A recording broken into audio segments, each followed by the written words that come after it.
আসসালামু আলাইকুম।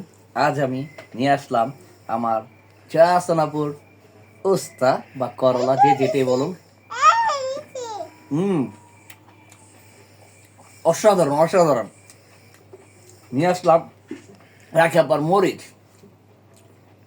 আপু বলেছিল খেয়ে আমাকে রিভিউ দেওয়ার জন্য। আপু প্রচুর জাল, তবে আমি জাল খেতে পারি না।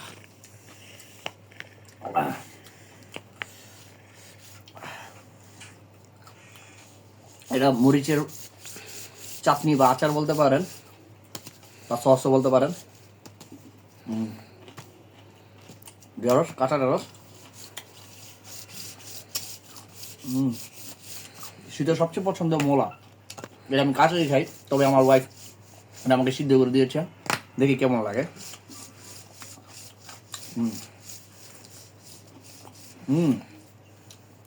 অসাধারণ অসাধারণ। সবচেয়ে বেশি মজার এটি জালকে আপনি মরে যাবেন, বাট খুশিতে আনন্দে এত টেস্ট জাল কিন্তু খেতে খুবই সুস্বাদু।